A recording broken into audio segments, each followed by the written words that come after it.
Good afternoon, good evening, wherever you are in the United States or otherwise. This is Jim Mazziotti, and this is session number 8 of Tom Ferry's Breakthrough by Design course. Today, we're going to be going through working with today's buyers, working as a buyer's agent. And so we have a lot to cover today.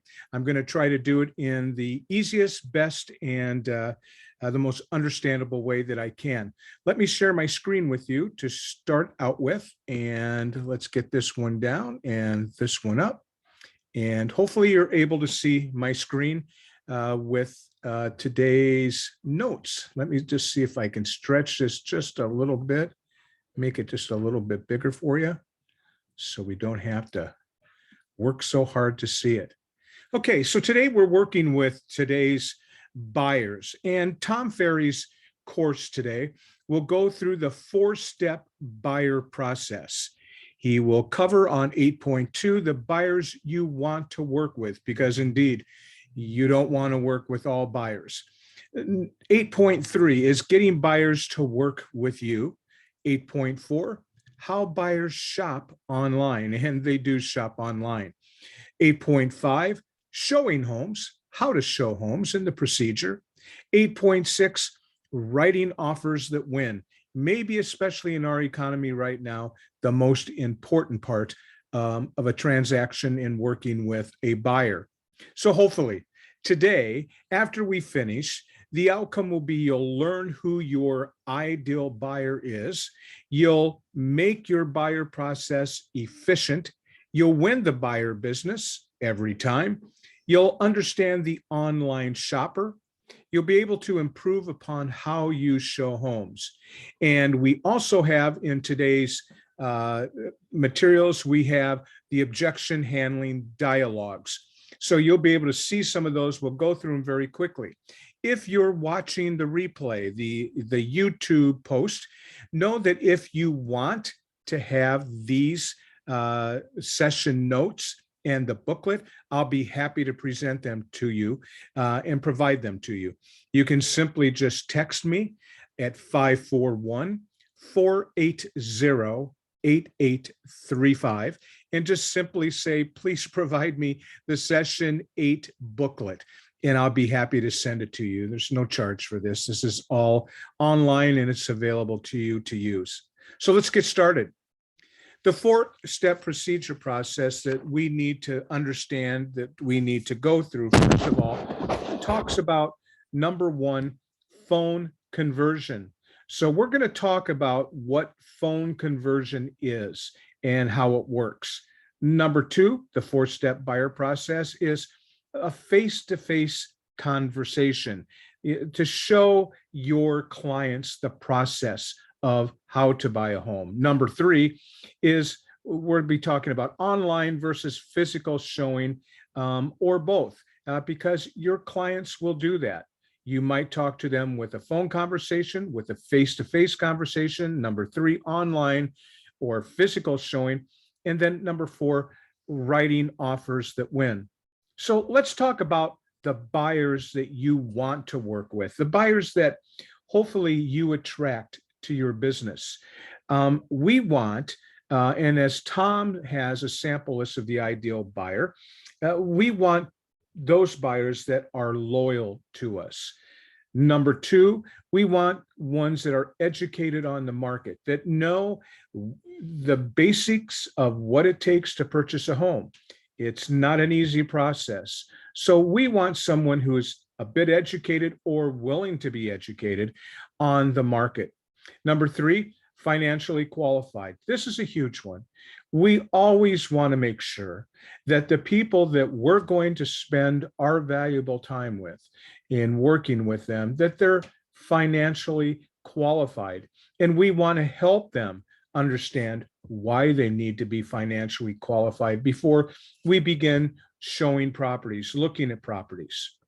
Number 4, we want clients that are fun. We want clients that we enjoy working with. Sometimes it isn't necessarily fun, but if you get loyal clients, as it shows here, or those that are fun and enjoy your company and you enjoy their company, boy, you're on the right track.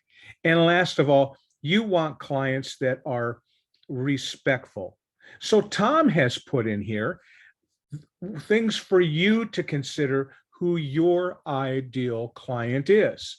And so he's left you a number of spaces where you can write in those things that you're concerned about. You know, we have loyal, educated, financially qualified, fun, respectful. What would yours be in addition to this? And some that have come up in classes that we've done and classes that I've taught is we want clients, and you might want to write this in. You want clients who are on time, who appreciate your schedule and can work with you in your schedule. So on time, willing to schedule appointments, meet at properties, able to communicate, those that are prompt, those that are motivated, those that are flexible, those that are understanding. And one of the students in one of them said, your ideal client is rich. Well, that, you know, tongue in cheek, of course. Not all of your clients are going to have the financial situation where they can purchase just about anything that they want. But if you have those kind of clients, it sure makes your job a lot easier. So include with all of this an affirmation. Throughout our class, we've talked about, you know, the importance of gratitude in your business and in your life, and also writing affirmations and how important affirmations are. If you forget, an affirmation is a positive thought placed in the subconscious that tells your subconscious, because your subconscious doesn't know any better, tells your subconscious what you already have achieved when you maybe haven't achieved it. So one might be, if you include an affirmation of what you want, it might be when you write your affirmations, if you do them daily, is my clients are highly qualified, respectful, and fun. My buyer clients are educated on the market, communicate well, and are motivated to buy. Affirmations are positive statements that goes into your subconscious that hopefully your subconscious remembers and makes it true as you do. So let's go on. Let's talk about getting buyers to work with you.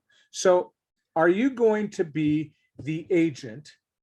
Are you going to be the agent that buyers want to work with?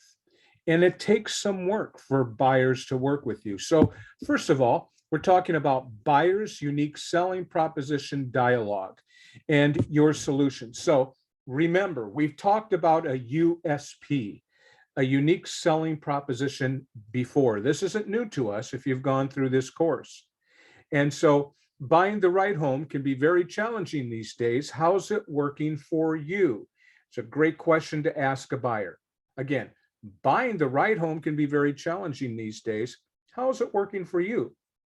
And their response might be, wow, we've really found it difficult. We've made multiple offers on a number of homes, or we haven't been able to find the right home. And so your unique selling proposition might be this. What I have found is most agents don't have a plan to help their buyers. Instead, they just show them homes you could have seen online. And by the way, are you looking for homes online? You wait for the response. Well, that's why we have developed a proven strategy to assist our clients in finding the right home, the right location, or terms at the right price. Is that something you would be interested in hearing about? So when you use the unique selling proposition, you're not just saying, oh yeah, I can help you find homes, and let's meet at 123 Apple Street on Tuesday at 4 o'clock. How about that? And we'll take a look at homes. This instead demonstrates that you do have a plan and that you do have a unique selling proposition, of a unique way to work with buyers. So this script is provided to you. And as we do in our exit office, we talk about how we can take these scripts, not memorize them word for word, word by word, but to dissect them, to write out something that makes sense for you to have as your unique selling proposition. So here are the steps in working with the buyer. Step one is the phone consultation. The focus of step one is to discover, is this somebody that I want to work with? And to do this, we're going to find out the following things. Where are they in the home shopping process, and who is part of the decision-making process with them? Now, step one on a phone consultation can be someone who called you and said, we would like to look at a particular home, and can you show it to us? So in the phone consultation, and we'll talk about this in a minute, we have the right questions to ask them to do discovery, to find out if they're the right people that we want to work with. So we ask them, great, you want to look at 123 Apple Street? Let's get that set up for you. But first, where are you in the home buying process, the home shopping process? And of course, it says, who is part of the decision-making process with them? This is so important to know.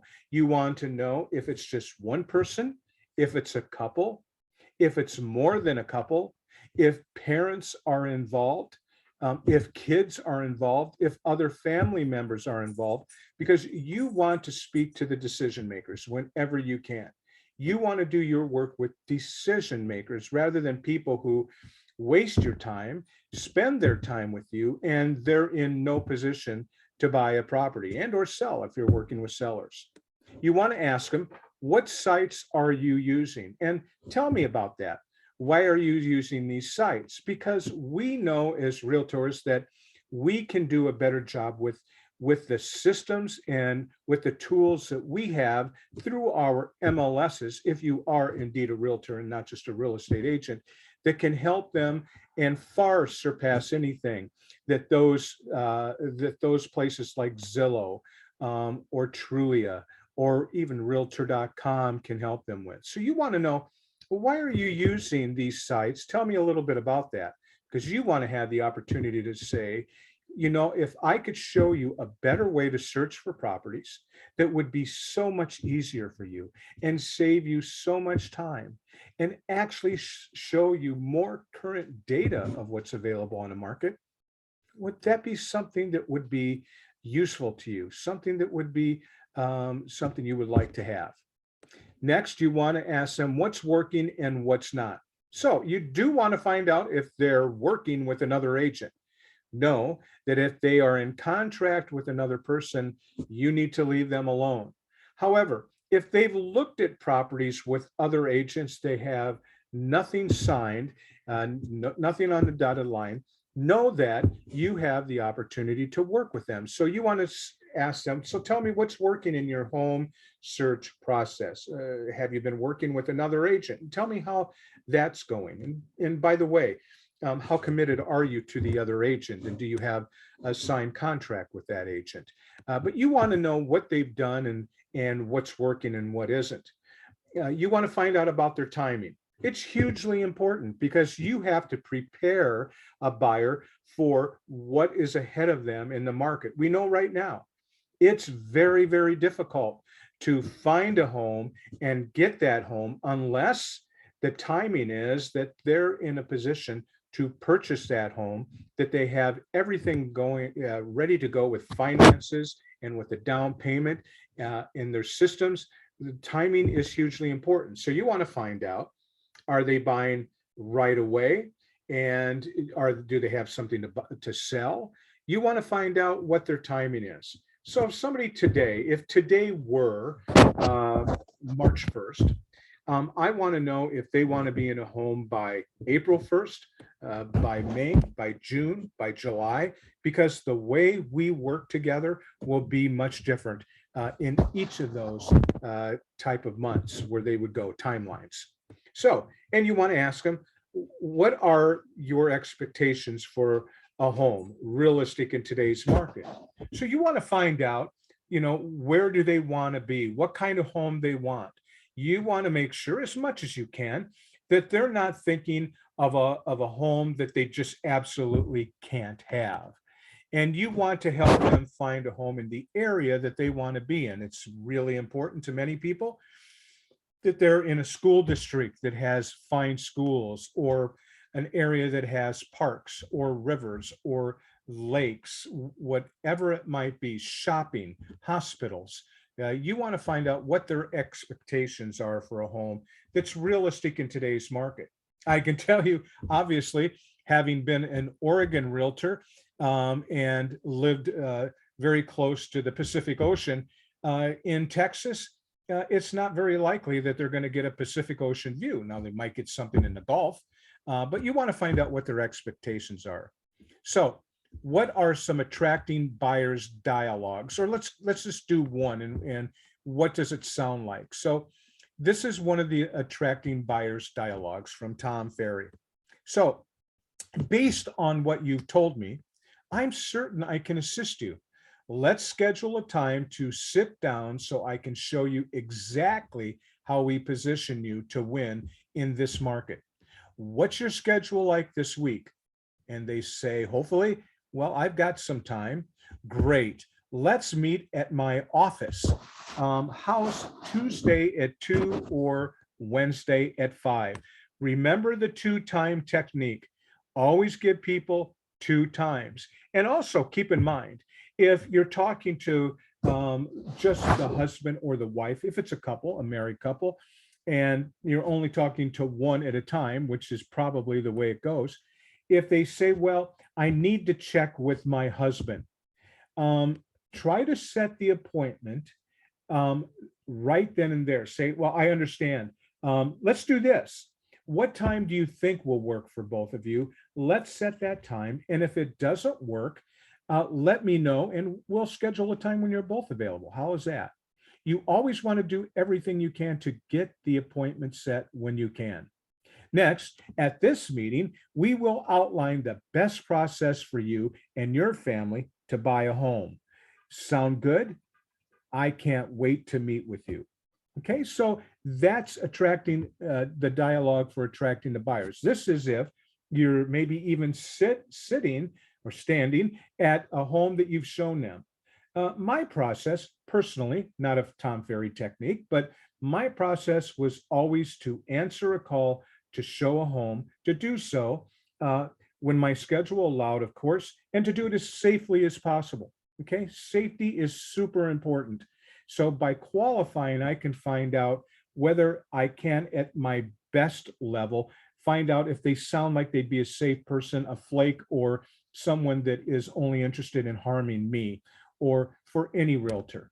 Okay, so this might be a great script, a great dialogue once you're in the home and say, well, we've looked at this home, and based on what you've told me, I'm certain I can help you. While this might not be the right home, let's schedule a time to sit down so I can show you exactly how I think I can position you to win in this market and to find the right home. What's your schedule like? Okay, so what we're trying to do, and what Tom Ferry has tried to do in all of this training, is to prepare you as best as he can possibly prepare you to be in a position to win appointments, win writing offers, and win at closings. Okay, and so keep that in mind. Let's look at step number 2. Let me just turn my notes and take a look. So the face-to-face consultation.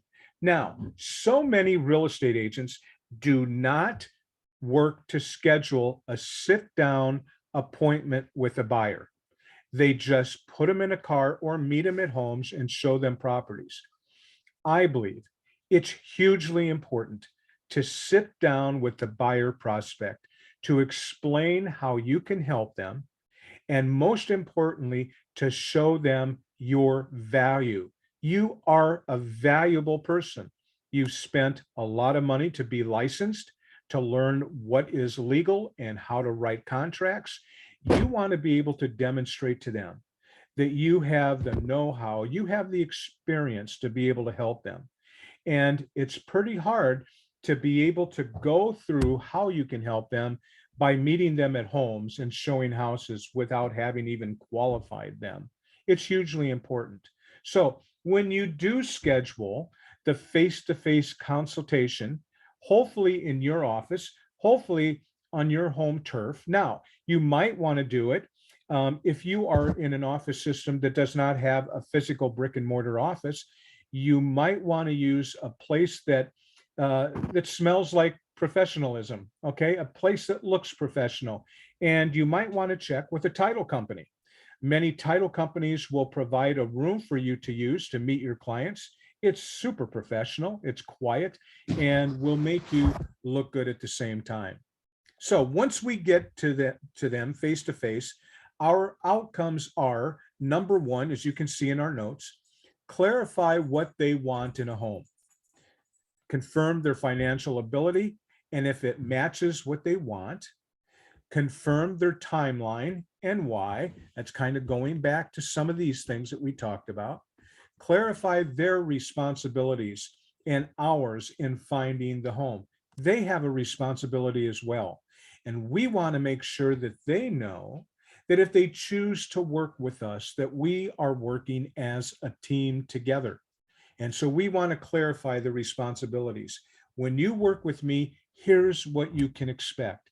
And here's what I will need from you for the best possible outcomes to us finding the right property for you. Next, share why they should work exclusively with you. The reason you should work with me, Mr. and Mrs. Jones, is because I have the systems already set up to help you find a home as easily as possible. I work with the finest professionals in the business when it comes to financing a home, when it comes to going to the closing process, the title company, the inspection company. I'm already set up with a team of professionals that will help us have a fantastic outcome. How does that sound? And then you agree to work together. So at the initial face-to-face consultation, always start with the mindset of a consultant. I even have on my business cards, and when I owned my own real estate company in Oregon, I even had on the business cards for my agents that they were a realtor, a broker, and a real estate consultant. In states where you may not be a broker, it'd be, that you're a realtor, you're a sales agent, and a real estate consultant. I've done that because I believe it differentiates me from every other agent that just has sales representative on their card. Having a real estate consultant on my business card and in my materials gives me the opportunity to answer the question that many of my clients have. And that is, I've never seen a consultant. What does that mean? It gives you the ability to differentiate yourself from every other agent. And you can find the language to use. You could say, well, I'm not a salesperson as you might think a salesperson is. I believe I'm a consultant, and my job is to help you find the right property at the right price and the least amount of time, and be able to negotiate the very best offer that I can. That's how a consultant differs from a salesperson. So it says here, discover their problems and challenges in finding the right home. You want to dig deep. Excuse me. You want to dig deep. You want to find out what the problems are, because it gives you the opportunity to be a problem solver. Remember, people are looking to buy a home. They're looking to find somebody to work with, somebody that can handle the problems that they're going to face, and somebody that can have a positive outcome and solve those problems. So find out what their problems and challenges are in finding a right home. They may have the challenge that they don't believe they've saved enough for a down payment. Help them handle that problem. That's a challenge. It's not something that's impossible. Find out how you can help them. Next, be a resource and be resourceful. Again, solve the problems. It puts you on a pedestal. It makes you special as a real estate agent, as a real estate consultant, and not being like everyone else. Next, prepare your environment and your presentation for your first meeting. Remove the sales barriers or distractions. So prepare the environment. That's why when I have met with buyers, I want to do it on my home turf where I have a monitor. So if we need to go to the MLS, we can go to the MLS. If I need to print something, my printer is right there. So, and in an environment that doesn't have noise or craziness going on. So the environment is hugely important. Next, have all your paperwork prepared for the buyer, for a buyer rep agreement, if you offer that. The buyer agreement, representative agreement, is generally, but not always, in your state's forms that are available to you in forms. Now, that presentation, the buyer representation agreement, is hugely, hugely important. I'm designated with the National Association of Realtors and the accredited buyers representative folks. I have that designation, and so I know, because I've gone through that coursework, that I need to push to get the buyer representative agreement signed each time. What that does is it gives me the ability to work with a buyer exclusively. But I also point out that a buyer's representation agreement is there to protect them. It is there to protect them because I have to perform to the terms of the contract. So I have all the paperwork done. As a matter of fact, this isn't about listings, this is about buyers. But when I go to a listing, I have all the forms already filled out as if I'm going to get them. And the language I use when I'm talking, to someone that is listing their home is when I list your home, not if I list your home or if you list your home with me. I always assume the positive, that I am going to get the listing. With buyers, I assume that they came, and should I choose to work with them, that they will be willing to sign the buyer representative agreement. Now, if they're not, the decision you have to make, just like I've had to make, is, am I going to work without a buyer representation agreement that protects me in them being my client and not going out and working with all kinds of other agents? Am I going to make that something that is non-negotiable? And for me, it is. And I suggest it be for you. And remember, make sure you let them know that it's to protect not only them, but it's there to protect you as well. Okay. Why they're signing it. The dialogue questionnaire. Now, we're not going to have time to go through all of this. Again, when I send you this paperwork, if you don't have it, I'll be happy to do it. If you don't have it, here is the dialogue. You want to ask these kind of questions as to what they're looking for, so you don't spin your wheels and you don't waste their time. So you don't show them properties that they can't afford. So you don't show them properties that only have 2 bathrooms when they need 3, or 2 bedrooms instead of the 3 that they need, or the big lot that they need because they might have dogs, or that they might even have horses and they need a place where the zoning will allow them to have horses. So many things. The questions that you have to ask them are hugely important. So here are some of Tom Ferry's questions that you ask. I'll just touch on some of them. So tell me a little bit about yourself. Now, you want to ask and you want to listen. You want to know the names of their kids, the names of their dogs. You want to probe. You want to make sure you understand everything you can about them, and you want to be on a first name basis, and you want to refer to their kids as though you respect their whole family, because you do. You're going to be working with them all. You're going to be talking about little Bobby's bedroom on the 2nd floor. You're going to be talking about their dog Bozo, that he has a place big enough for a doghouse and that it's fenced and it's perfect for Bozo, right? Whatever it might be. What are some of the reasons they're making a move? You want to probe. Have you been renting? Have you been able to save for a down payment? Tell me about, if you could have a magic wand and wave it, what would the home look like that you would have? Tell me what it looks like. Describe it to me. How long have you been looking for a home? Probe. Ask if they, been looking for a month or if they've been looking for a year or longer. What websites have they used? Tell me what hasn't worked for you. Have you seen anything you really like or written offers on? Probe. Have you narrowed your focus to a specific community? If you're in Texas, there are so many communities that are part of the Dallas Metroplex of 7 million people.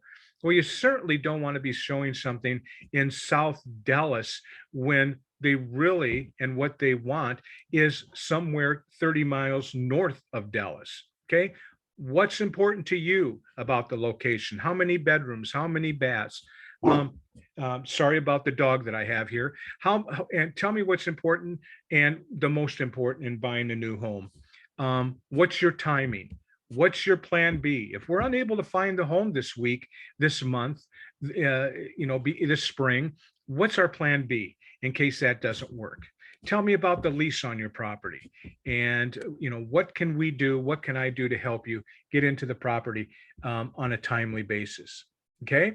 Continuing the buyer consultation process. So let's take a look at that. Just turn a couple pages here. People will do more to avoid pain. Okay, I just want to say this quote because I had this quote in my notes, that people will do more to avoid pain than to do things that provide pleasure. Tony Robbins said that. So think about that. People will do more to avoid pain than to do the things that provide pleasure. So you have to help them. You have to help show them how the things that we're going to do are going to provide pleasure for them. They'll put up with pain. People get used to something they can put up, but you want to make sure they understand things about the pleasure. Okay, the buyer consultation, today's home buying process. So let me show you today's buying process. So this is something you would say to them. Here's what we will do. First, you choose an agent to represent you. And if you do want to represent them after talking to them and before selling, the agreement that you're going to be their person, make sure they're the right people. If you're sitting across from people on your consultation and you don't like them, it's unlikely you're going to begin liking them later. So you can make your choices. You don't have to work with everybody. You can choose those people that you work for. I've worked with husbands and wives who, while they worked with me in the consultation and gone through some questions, have actually argued, have been rude to each other and mean to each other. And, I have said after going through the consultation with them, I don't think, after speaking to you, that I'm the right agent for you. Now, I might not have told them, I think you people are despicable and I don't want anything to do with you. I've just said, I don't think I am the right agent to work with you.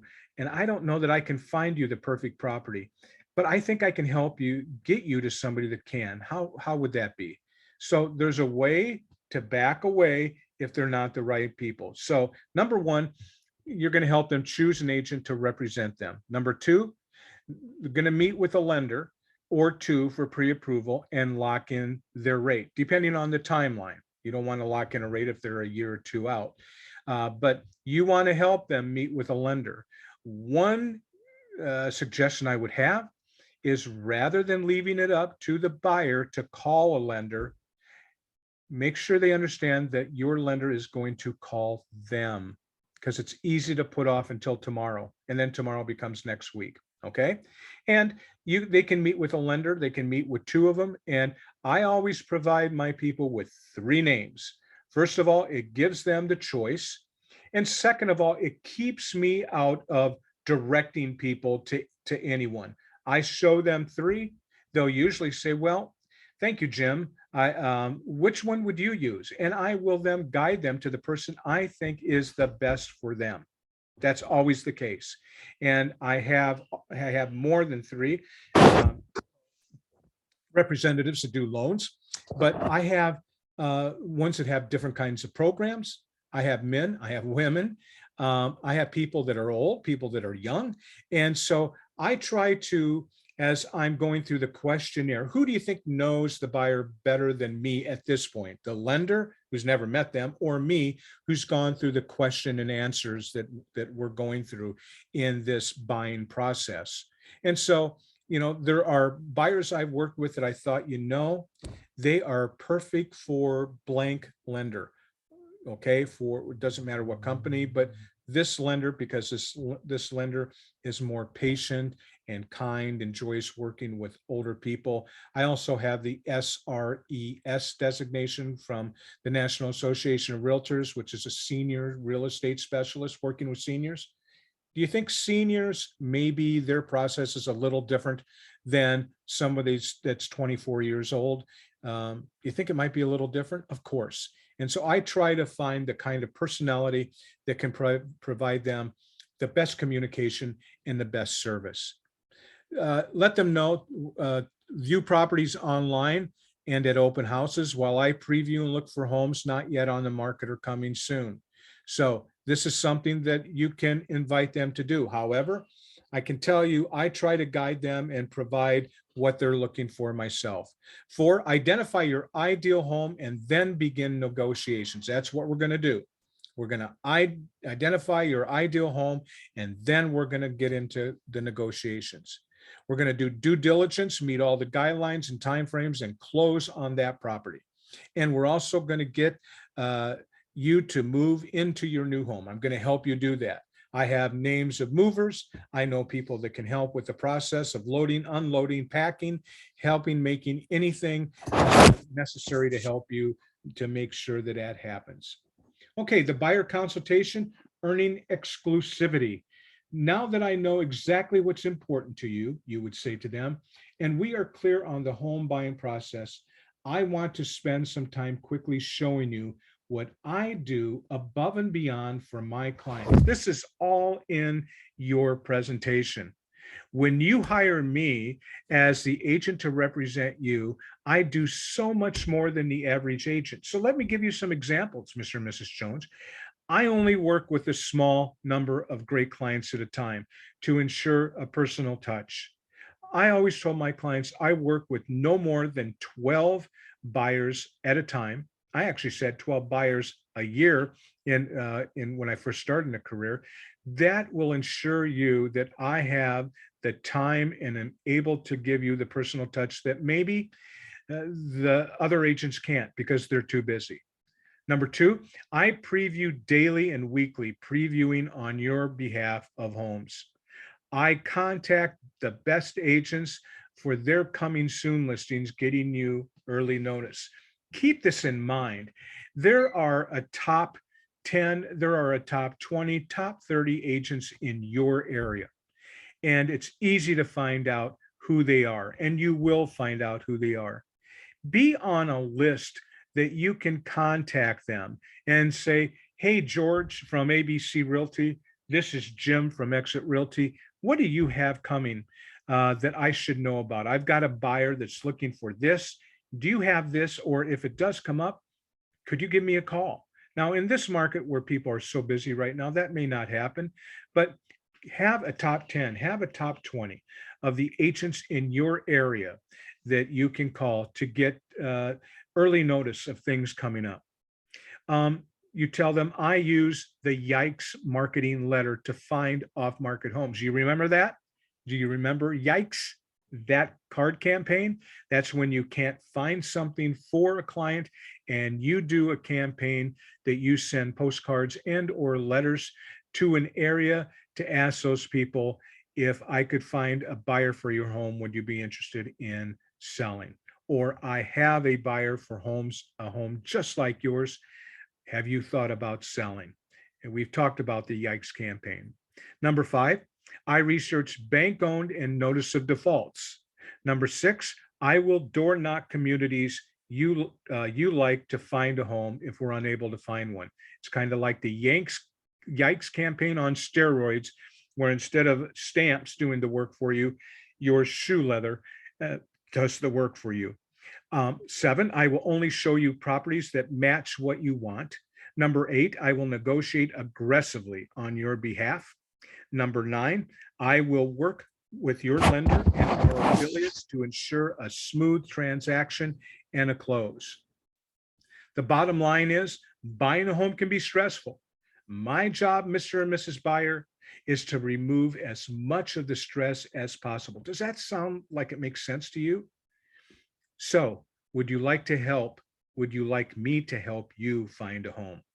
Now, remember, these are ideas of scripts. These are ideas of the right words to use. These are the proven words that the Tom Ferry organization have tested with all of their coaching clients over the years.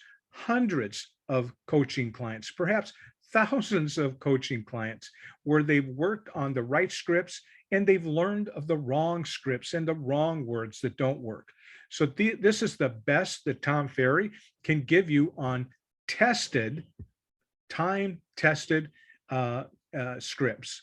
Okay, how do buyers shop online? So you should know that the internet is your friend. Show them that you're an expert in the marketplace and that you're the expert in the marketplace. And you want to show them everything you can. So you should encourage your clients to look online. Number 1, you should encourage your clients to look online anywhere they want. When they like a home, tell them to contact you. Here's the thing that I was trying to say before, if I didn't say it correctly. You want them to, and you want to provide them with everything they need to find the right home. If you do that with the search capacity of your MLS, they won't need to go to the internet. And you won't care if they go to the internet, because it's likely you will demonstrate that you are providing information on the newest homes listed before they would ever see it online from anybody. Now, if you don't, you're going to show that you're not a very good agent, but you have the systems in place to be able to demonstrate you're an expert and you know before anybody else that when a listing comes on the market. I believe our MLS updates the MLS every 15 minutes. So anything that is put on the MLS right now will be there right away. And it will be there well before Zillow, Redfin, Trulia, Realtor.com, Homes.com, any of those internet companies find them. So don't be scared. You should encourage them to look. Number 2, research and provide them with the information that they need, the information and the details that they need. You know, in the MLS, you can shape exactly what they're getting because you're going to provide them with what they need, the information they need. Number 3, share the information you have found. Why not share it? Provide it to them. Number 4, after this is done, then set up a showing, but only after that is done, set up a showing. 8.5, showing homes. Steps before you show homes. First of all, number 1, confirm the appointment time and meeting place. You might set something up to see. If today were Wednesday, you might set something up for Saturday. Well, things happen in people's lives and yours as well. So always confirm the appointment time before the appointment. So you're not sitting in front of the house waiting for them to show up, then contacting them and them telling you, oh my gosh, we forgot. Or, oh my gosh, I got caught up in traffic. I didn't have your number, whatever it might be. Confirm the appointment time so they know when you're coming. Confirm the time and the meeting place. Do it by email, do it by text, do it by phone call. Confirm, number 2, with the other agent who's listing your showing that it's available to be shown, that the people that own it won't be home, that the process for getting in the house is handled, whether it's a key lock service however it might be, where the door might be open, whatever. Confirm with the other agent who's listing you or showing everything that you need to know. Number 3, prepare a buyer's tour book, which includes a cover letter. And in this tour book that you would hand them on the day of the appointment or the day before the appointment actually is a cover letter. Thank you so much working for me. Here's what we talked about. Maybe put in there some of those things that they pointed out that they wanted to find. As you might remember, we talked about finding you the perfect 3-bedroom home in the Providence subdivision, and I can't wait to work with you.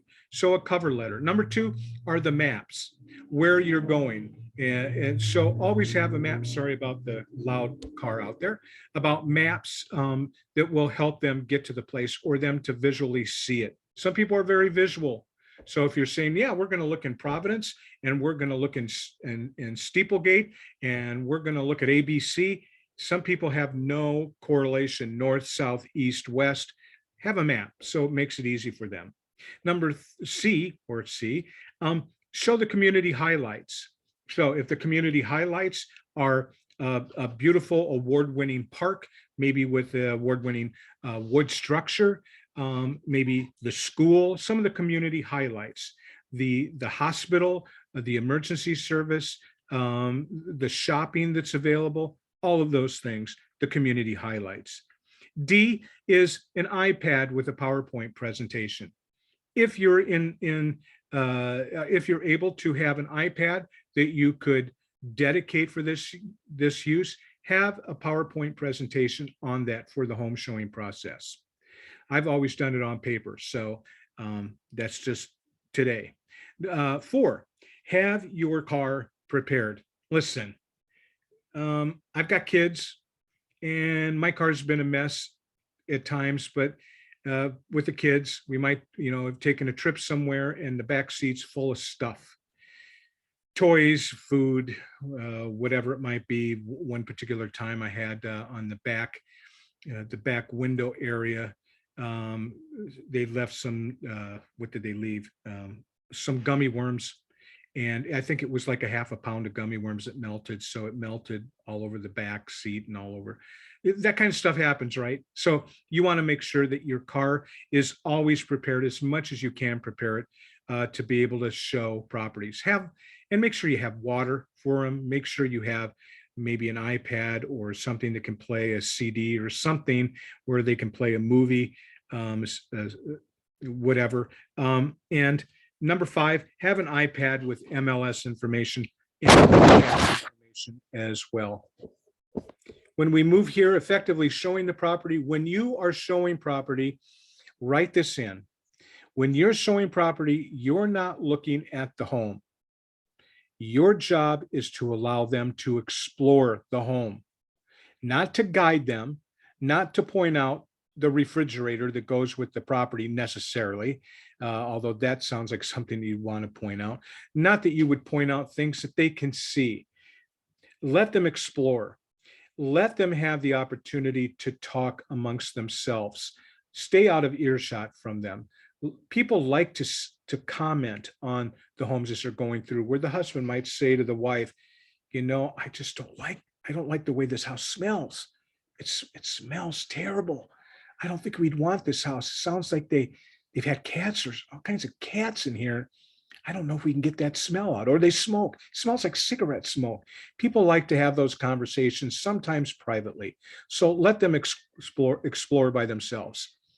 Great questions to ask.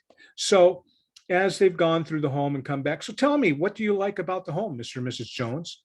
Can you see yourself living in the home? I kind of hate that one because I've heard this so many times from car dealerships. Can you see yourself driving this brand new Jaguar? I hate that, but this is Tom Ferry scripts, are not mine. Number 3, what changes would you make to call this place home? Number 4, if you were to write an offer, where would we begin negotiations? What do you think? This is listed at $450. Where do you think you would want to start? Okay, so 8.6, writing offers. Be in rapport with the listing agent. I can't tell you how important this is. I know in Tom Ferry's live course on this, he doesn't stress it enough, I don't believe. But being in rapport with the listing agent is hugely important. Before I show a property, I always call the listing agent because I want to find out, first of all, when I can show it and so forth, but I want to engage them. And I want to ask them, tell me, what do you think the sellers are looking for? What's their goal? And let's talk about the closing time. Are they looking to close quickly, or would they like more time because their jobs don't start for 4 months? Tell me how I could rate the most effective offer for your seller. If it would work for my buyers, I would love to be able to write the right offer that meets every expectation of the sellers. So be in rapport with that agent. When you have that conversation, when you do call back with an offer or call back to negotiate inspections and repairs, you've got some rapport. You're not just calling from nowhere and being more like an adversary than someone that is being cooperative and a partner and working to get something sold, right? Because you really are a partner in some way with a listing agent. You both have to work together to get the transaction done. And if you're at a starting point where it's pleasurable and it's comfortable, you'll be in a much better place. Number two, know what key items are important to the seller. Remember, ask, what's really important to the seller in this? Is it all about price? Do you think they're open to prices a price that is less than what they're asking? You put in here that they want the hot tub. Is that something that's negotiable, or is it absolutely something that's, non-negotiable? Number four, or number three, prepare your buyer for writing strong offers. So, sorry, I almost skipped that. You really have to have the conversation. That should come, I believe, before you've looked at homes and before it comes to the time where you're writing an offer, where you let them know of what the market holds. And for instance, right now, we have less than 1 month's inventory in some parts of the Dallas, Texas area. I want them to know how hard it is finding a home and that there possibly can be multiple offers. And we need to be in the position to write a strong offer. And that might mean giving up some of those absolute things that you want. It might be paying more for the property than what you might even be comfortable with. But I want you to know, we need to be in a place to write a strong offer. Do you think that you're in a place to do what it takes to get something accepted? And warn them ahead of time, so it doesn't come as a surprise where now you're sitting down to write an offer and you go, well, let me tell you about the marketplace. There's 20 offers on everything, and offers are coming in $25,000 over list price. So, we looked at this $500,000 property, but it's probably going to get $550. So are you ready to, you don't want to have that conversation then. Have it before. Number four, ensure your pre-qualification letter matches the offer, and you would have verification of funds. Verification of funds generally come with cash offers where you have something from one of their financial people that they do have X amount of dollars to be able to purchase the home. I'm very careful with pre-qualification or pre-approval letters. I try to get them, work with a lender to get them to match the price that we're offering whenever I can. Don't have a lot of time to spend on that, but I want the pre-qualification letter to be very close to what we're offering. Number five, text the listing agent that you are emailing the offer and ask for confirmation that they received it.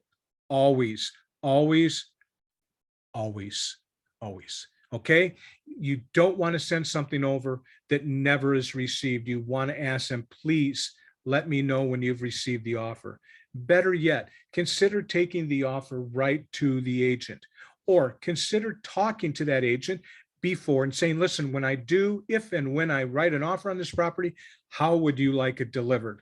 Would you like it delivered in one of many platforms like Dotloop?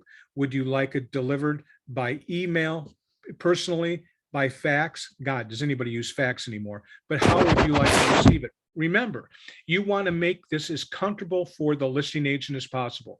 You don't want them to give you or to have any reason, because they probably wouldn't even give it to you, but have a reason not to look at your offer because it was so hard figuring it out how to download it and how to do it. So do what they ask as much as you possibly can. All right. So we're to the action steps. We've done a lot of work in a short amount of time, but here's the action steps with session 8, just like we've done with the 7 sessions before this. Number 1, schedule your hour of power. That hour of power is the 5-5-4 system. Remember, look back on what the 5-5-4 system. It's spending the time that you need to spend to be able to communicate with your clients and with your prospects, with your sphere of influence. Number 2, write your gratitudes and affirmations in your journal. Whatever you have to write it in, you can. Exit Realty has a free system, regardless of what company you're at, called Prompter. Prompter.ca. It's available to everybody in the world. What's so wonderful about Prompter is that you can, the affirmations are sent to you automatically, and you take care of it within the system, and new ones are sent to you on a regular basis. If you don't have that, write them down. Get a journal. I even have a document that was co-written with Tom Ferry that actually has a place to write gratitudes, affirmations, and goals. It's a great 30-day plan where you can do it right on your computer and enter it in by keystroking rather than writing if you prefer. If you would like that, reach out to me and I'll be happy to send you my gratitudes, affirmations, and goals paperwork. It's pretty cool.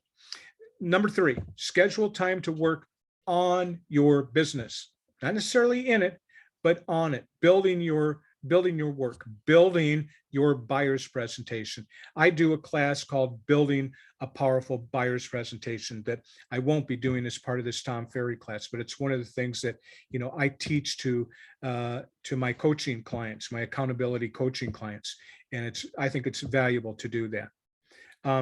Review the dialogues in this section. Okay. And if you need the paperwork, let me know. I'll get it to you, but review the dialogues. You know, every Tuesday at Exit Realty Elite in Frisco, Texas, I work with the agents with talking about dialogues. And often we talk about the same things every few weeks, the same dialogues, because it takes repetition and it takes talking them through and visualizing them and breaking them down and building them the way that you need them and the way that they're most effective. So review the dialogues in this section and review your scripts and dialogues in all your sections, right? Wherever you might have them. I talk about my script book, and actually, since I've recently moved, it's still in a garage in a box, but if I pulled it out to show you, you would laugh.